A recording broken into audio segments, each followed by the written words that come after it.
Selamat malam sahabat lansia yang terkasih di dalam Tuhan kita Yesus Kristus dimanapun berada. Apa kabar pada malam hari ini? Semoga kita semua ada dalam keadaan sehat dan sukacita di dalam Tuhan kita Yesus Kristus.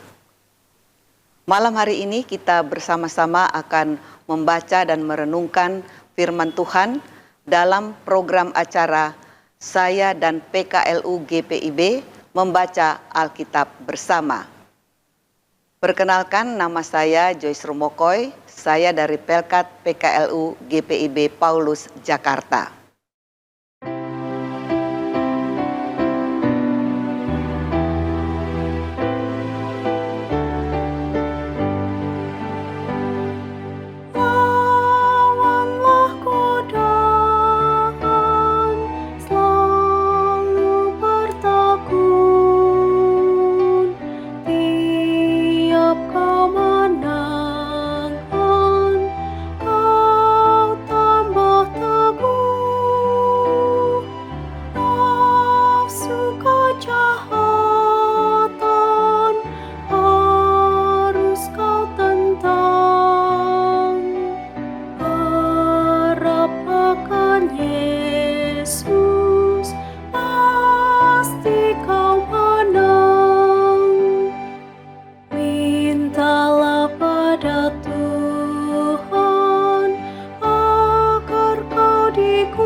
Sahabat lansia GPIB yang terkasih di dalam Tuhan kita Yesus Kristus, sebelum kita membaca dan merenungkan firman Tuhan, mari kita berdoa.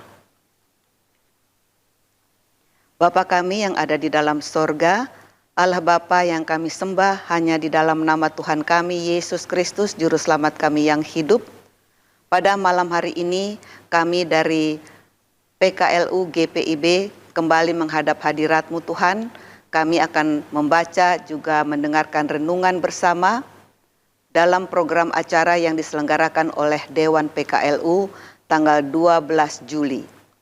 Biarlah kiranya ya Bapa Roh Kudus yang menuntun kami, khususnya menuntun saya dalam membaca Alkitab dan renungan, agar supaya yang akan disampaikan adalah kebenaran firman-Mu dan semoga menjadi berkat tidak hanya bagi kami yang mendengarkan, tetapi juga kepada orang lain yang akan kami sampaikan berkat tersebut lewat firman ini. Terima kasih Bapa di dalam surga, kami serahkan acara ini dari awal, pertengahan hingga akhir, hanya di dalam perlindungan tangan kasih-Mu. Layakkan kami ya Bapa, ampuni dosa kami. Amin.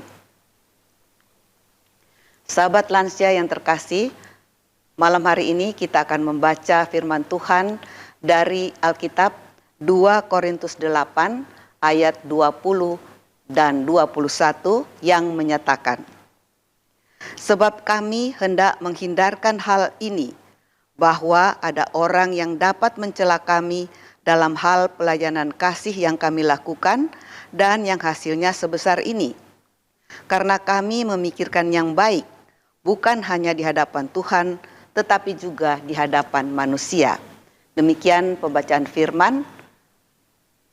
Saya akan membacakan renungan untuk malam hari ini dari Sabda Bina Umat. Perikopnya berjudul Transparansi Mengelola Bantuan.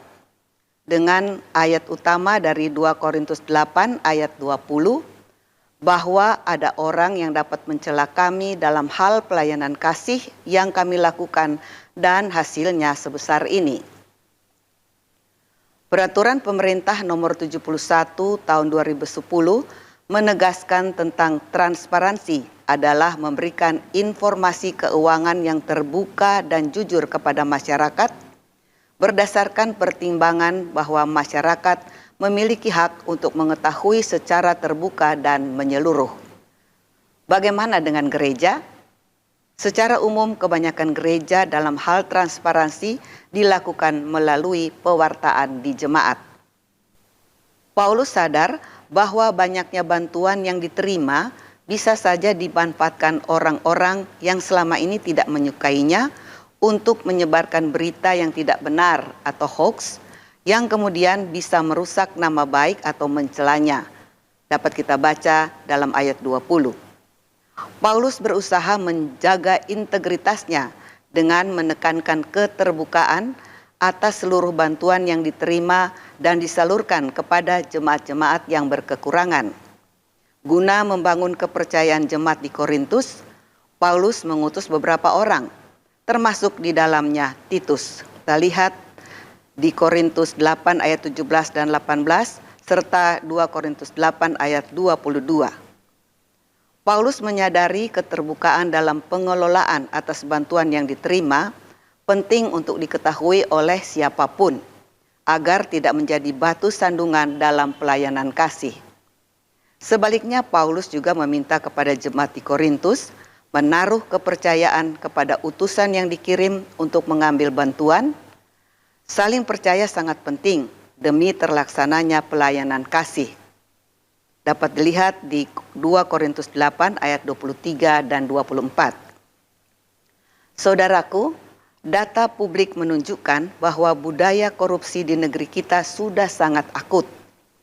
Tidak hanya itu, kenyataan menunjukkan bahwa hal tersebut juga terjadi di berbagai gereja, di mana sering terdengar bahkan ditemukan adanya penyalahgunaan bantuan baik berupa uang dan barang.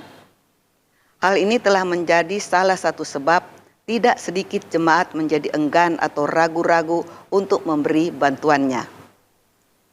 Belajar dari Paulus, marilah kita mengedepankan transparansi dalam pengelolaan bantuan yang berbentuk apapun. Salah mengelola, taruhannya adalah nama baik, dan memulihkan ketidakpercayaan tidaklah mudah.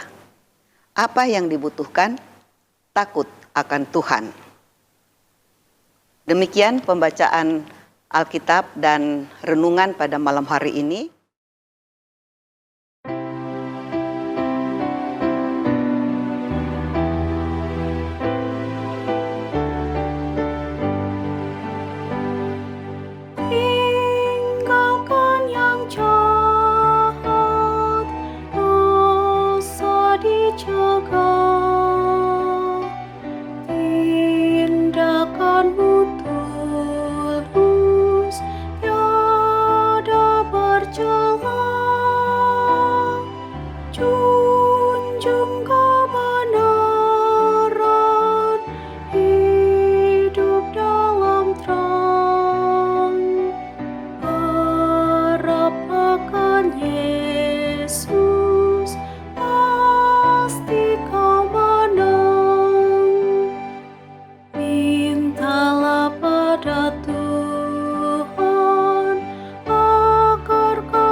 Baiklah, kita tutup dengan doa.